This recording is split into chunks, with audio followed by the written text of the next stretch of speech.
Salut YouTube et bienvenue sur cette nouvelle vidéo. Alors non, je ne vous ai pas oublié, amis de la myrmécologie, et je suis vraiment désolé de n'avoir pas fait d'autres vidéos sur les fourmis depuis très longtemps. Alors cela dit, comme je vous l'ai expliqué déjà précédemment, je n'ai pas beaucoup de temps pour organiser tous les projets de la chaîne, à savoir à la fois les projets aquariophiles, les projets sur les terrariums et sur la myrmécologie. Et comme vous le savez, pour ceux qui font de la fourmi, nous sommes tous en période de diapause. Alors pour ceux qui ne connaissent pas trop les fourmis, sachez que la diapause, ça s'apparente tout simplement à une hibernation pour les tortues ou un hivernage pour certaines espèces de lézards. Et donc pour les insectes, on parle tout simplement de diapause. Donc pour les fourmis, c'est une période où l'activité va être plus restreinte, elles vont moins s'alimenter. Cependant, elles ont quand même une activité, même si elle reste très limitée. Donc pour moi, qui ne possède que des espèces françaises, sachez tout simplement que toutes mes fourmis sont parties en diapause depuis maintenant quelques semaines. Donc j'ai fait ça un peu à la va-vite. Je les ai toutes mises en carton et elles sont toutes parties direction la cave. Je suis à peu près en journée à 17 degrés. Je pense que la nuit, ça doit descendre un peu plus bas. On va voir un petit peu. Je les ai sorties vite fait. Je vais pas les déranger trop longtemps pour la vidéo, mais je voulais vous montrer un petit peu où ça en était. Alors j'ai perdu, sachez, quelques colonies. Je ne sais pas exactement ce que j'ai loupé, mais bon, je débute totalement dans la matière. Allez, on va attraper tout ça et on va regarder ça ensemble. Là, clairement, je vais découvrir avec vous. Je les ai pas vraiment bougés depuis que je les ai mis à la cave. Je sais que malheureusement, j'ai perdu l'arène Tetramorium. Là, encore une fois, je sais pas vraiment ce qui s'est passé. Donc, pour les Camponotus, il n'y a pas l'air d'avoir de soucis. Et petit clin d'œil justement à l'abonné qui avait gagné sa colonie. Donc, tout va bien aussi pour les siennes. Je lui garde au chaud, ou du moins au froid. Donc, tu vois, vraiment pas de soucis pour toi. Les Lasus Flavus, il n'y a aucun problème aussi. Je vais pas pouvoir vous les montrer trop, je pense, parce que c'est vraiment petit. Mais l'arène va bien. Au niveau des Messor Barbarus, il n'y a aucun problème non plus. Tout le monde a l'air de bien se porter. Elles ont toujours de quoi faire au niveau graines. L'abreuvoir est bien plein. Alors pour les, je crois, Camponotus, c'est du moins la fourmi que j'avais trouvée. Je sais pas si vous vous souvenez. Du moins que ma collègue avait trouvé. Je sais plus si on l'avait identifié celle-là, mais pour moi c'est une grosse Camponotus. Mais rien de particulier. Il y a juste une ouvrière qui est morte. Bon, je pense rien d'alarmant. Ne vous inquiétez pas, le nid n'est pas vraiment raccordé. J'ai tout simplement bouché l'arrivée du nid avec l'abreuvoir. Donc elles ont accès juste à l'aire de chasse. Ça permet d'avoir une aire de chasse.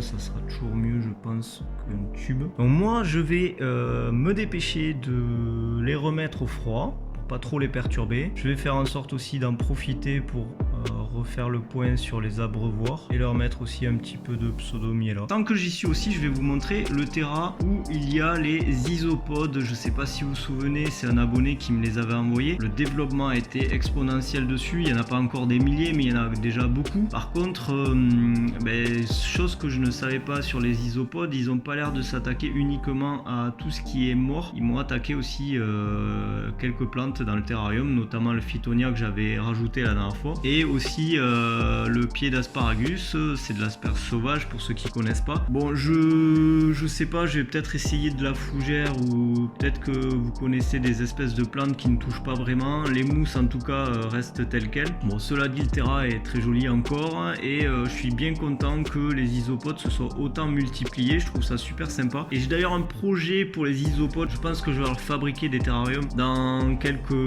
semaines ou mois à venir, et j'essaierai sûrement de faire un élevage sur plusieurs variétés d'isopodes, parce que je trouve ça très sympa à observer. Et bon, les terrasses sont jolies aussi. À partir du moment où on met que des mousses et des feuilles mortes et du bois mort, ça peut être super sympa, je pense. N'hésitez pas à me dire dans les commentaires ce que vous en pensez, et n'hésitez pas à vous abonner à la chaîne comme d'habitude, liker la vidéo si elle vous a plu, et surtout commenter. J'aime bien avoir votre retour sur les vidéos, c'est super intéressant. Alors c'est une vidéo comme la dernière fois, un peu format vlog, vlog. D'ailleurs à ce sujet j'ai envie de continuer ce format qui m'a l'air assez intéressant à travailler. Pour tout vous expliquer, c'est un format que je veux un peu simpliste, dans la mesure où je ne vais pas vous faire des tutos, je ne vais pas vous faire des gros projets. C'est plutôt des vidéos où j'ai envie de vous faire partager justement les projets qui sont en cours, vous faire partager aussi l'évolution des bacs, des terrariums, mais aussi vous faire partager un petit peu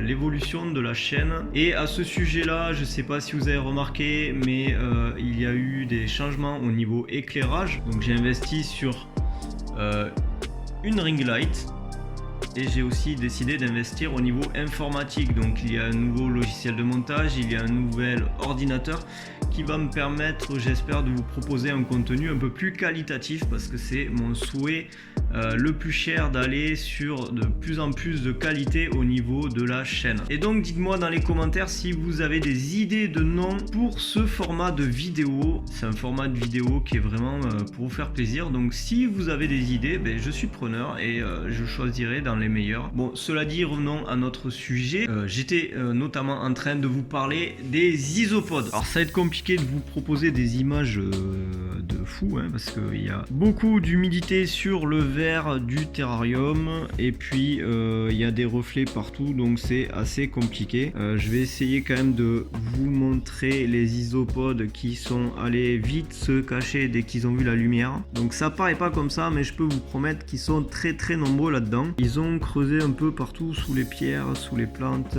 sous les mousses et sous les racines. Bon, par contre, comme je vous le disais, ils font aussi des dégâts. Ils m'ont complètement découpé le phytonia, et l'asparagus aussi a pris un petit peu cher. Alors l'asparagus, je pense aussi qu'elle manque un petit peu de lumière, vu que je n'ai pas d'éclairage sur ce bac. Donc je pense aussi que dès que la plante monte des faiblesses, ils sont aussi là pour faire le nécessaire. Ah regardez, il y en a un qui monte ses antennes là depuis tout à l'heure. Je vais essayer de mettre un petit peu de nourriture, peut-être que ça va les faire sortir, on va voir. Alors moi, pour les nourrir, c'est pas très compliqué, vous voyez. Soit je mets de la paillette à poisson de temps en temps, et puis il y a toujours du bois pourri à l'intérieur, et de temps en temps je leur mets aussi des feuilles. Bon là il y a plus grand chose en feuilles, ils ont tout bouffé. S'il y a du bois qui est bien pourri, que vous pouvez trouver en forêt, des feuilles mortes, et que vous rajoutez de la nourriture à poisson, ça sera parfait pour les nourrir. Franchement, la paillette à poisson, c'est quelque chose qui a l'air assez attractif pour eux. Alors au niveau du terra, bon là je l'ai ouvert, vous voyez, hop, mais c'est un terrarium qui est fermé avec un bouchon de liège, donc il est fermé tout le temps. Je l'ouvre juste pour pulvériser un petit peu d'eau dans le terrarium, et je l'ouvre aussi pour donner à manger, mais sinon la plupart du temps c'est un terrarium qui est fermé. Donc j'ai eu beaucoup de bol avec ces isopods, parce que l'abonné qui m'a envoyé la boîte était, on va dire, assez sèche à l'arrivée, et du coup j'ai eu pas mal de mortalité, et il me restait que 2 isopods, et j'ai eu beaucoup de chance, parce que apparemment il y avait un couple. Ça a mis un peu de temps à se reproduire, mais maintenant que ça a commencé, j'en ai vraiment pas mal. Donc là on voit surtout les adultes qui malgré tout se cachent. Ils aiment pas trop la lumière, donc c'est vrai que dès que je mets l'éclairage, là j'ai mis la ring light justement en place, il y a l'éclairage de la pièce. De suite généralement ils partent se cacher, mais je peux vous assurer qu'il y en a beaucoup. Et comme je vous dis, j'ai un petit projet là en tête de fabriquer des terrariums. Alors peut-être un grand terrarium avec une séparation, avec plusieurs séparations centrales, pour pouvoir tout simplement élever plusieurs espèces. C'est pas un animal qui est compliqué à élever, dans la mesure où une simple boîte avec un sol de forêt, du bois pourri, des branches, de la mousse, voilà, va lui suffire pour vivre. Moi je vous le recommande si ça vous intéresse, parce que je sais qu'il y a beaucoup de gens qui trouvent ça moche. Moi je trouve ça franchement très joli, intéressant à observer. Je pense qu'il va falloir que je remette de l'anti-évasion aussi. J'ai une madame fourmi qui est en train de se barrer, une petite messore. Bon, je vais remettre de l'anti-évasion sur les fourmis, je vais m'occuper d'elles et je vous dis à tout à l'heure. Donc voilà pour cette vidéo, je vous remercie de l'avoir regardée, j'espère qu'elle vous a plu, même si c'était une vidéo très courte. C'était juste pour vous tenir un petit peu au courant des projets, notamment sur la myrmécologie. Bon, cela dit, je ne me considère pas du tout myrmécologue, qu'on soit d'accord. Je n'y connais pas encore grand chose, je trouve juste ce monde fascinant et intéressant à observer. Sachez aussi que j'ai des projets pour les fourmis, ça fait 10 ans que je vous le dis ce truc, je me rends compte. Non mais vraiment, j'ai des projets de construction de terrarium, là ça y est, j'ai une idée qui est un peu plus aboutie. Pour vous expliquer, je vais partir sur des terrariums en verre, des cubes toutes simples. Je vais rajouter une façade en verre que je vais percer pour la partie fourmilière et le reste du terrarium sera uniquement destiné à l'aire de chasse. Je vais faire une fourmilière pour les messors dans un premier temps et pour les Camponotus lateralis. Ça sera un petit peu différent au niveau de la construction, mais bon, je vais pas trop vous en dire plus parce qu'il faudra vous abonner à la chaîne si vous ne voulez rien rater. Et oui, c'est la petite astuce pour gagner des abonnés gratuitement. On est youtubeur ou on l'est pas, même si je suis pas vraiment youtubeur. Bon, moi je vous remercie, cela dit, de me suivre depuis maintenant pas mal de mois.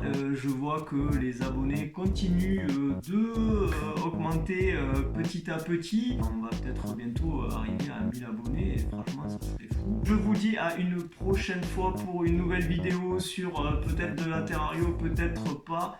Si, peut-être de la terrario d'ailleurs, la prochaine vidéo.